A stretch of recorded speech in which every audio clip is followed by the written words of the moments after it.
this other than it is a ticking time bomb waiting to happen. And if you're confused what I'm talking about, it's the U.S. national debt. If you look at the debt clock in Times Square or check the official figures from the U.S. Treasury, you will see a number that defies human comprehension and heading rapidly toward $38 trillion. For decades, politicians and economists have dismissed this number.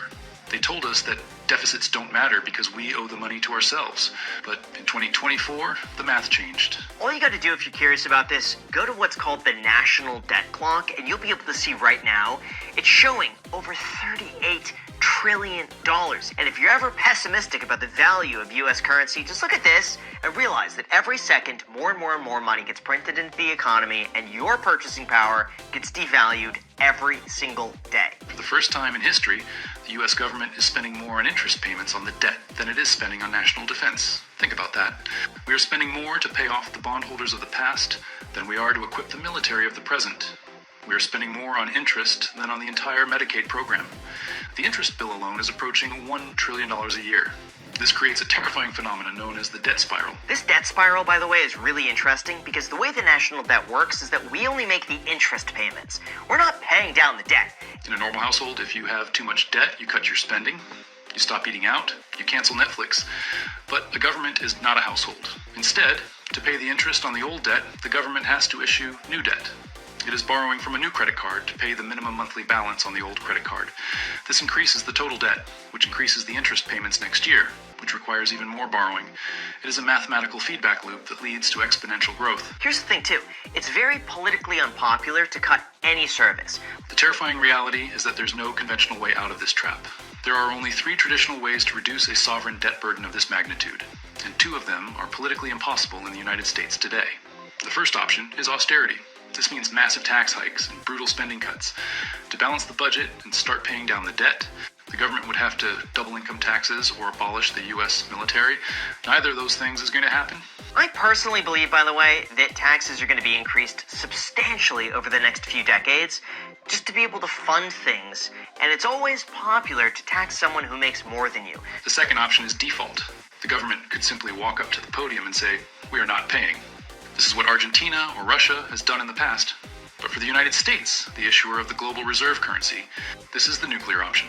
The entire global financial system, every bank, every pension fund, every trade contract, is built on the foundation that U.S. Treasury bonds are risk-free.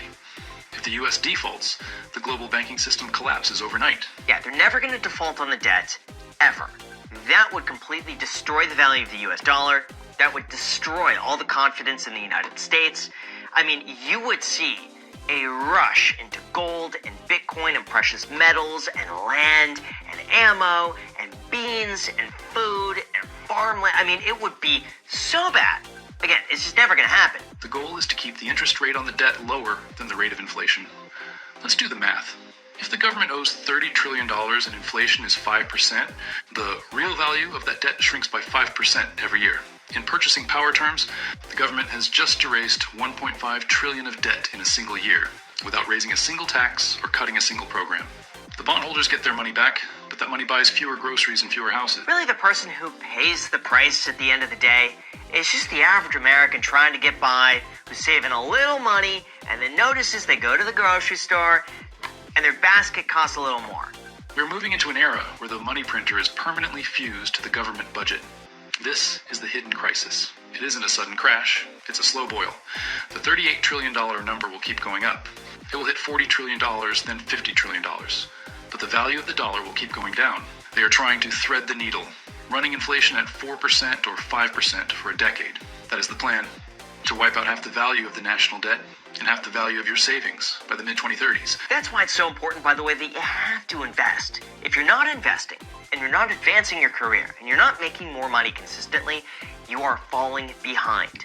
To understand how the government plans to make $38 trillion disappear, we are rerunning the exact economic playbook used by the United States after World War II. In 1945, the U.S. debt-to-GDP ratio hit 119%. The government didn't pay it off with taxes. It didn't default. It liquidated the debt through negative real interest rates. For a decade, the Federal Reserve capped interest rates at 2.5%, while inflation averaged over 6%. Every year, the bondholders lost 3.5% of their purchasing power. This was a deliberate transfer of wealth from savers to the state. I hate to say it, but to me this is really such a backwards concept because it penalizes people for saving money.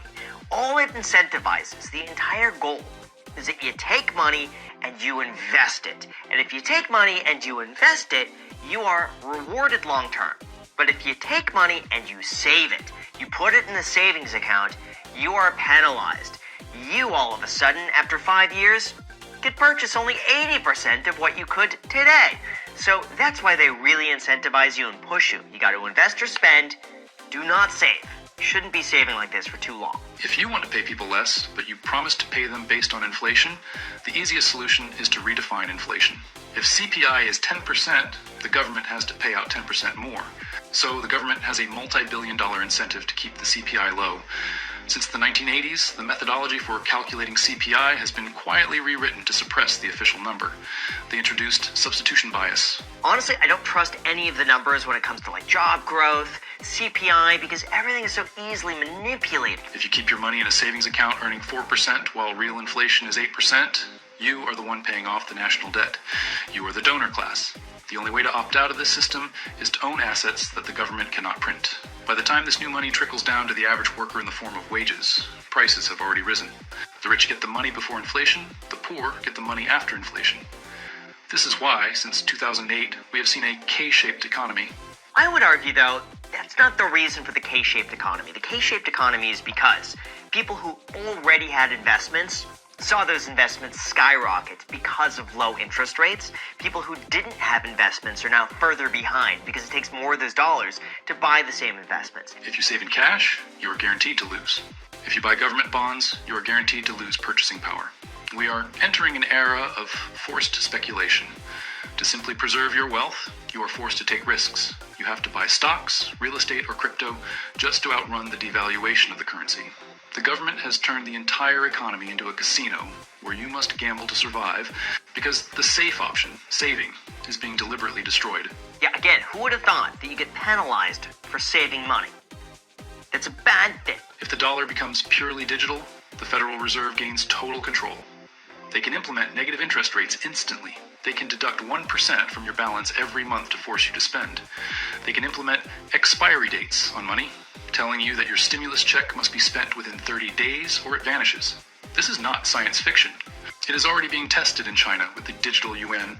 The digital dollar is the ultimate solution to the debt crisis. Oh, that would be wild. Imagine that if your money just expires. I have Tesla credits right now from Tesla referrals that I got in the past, and those are expiring February 15th.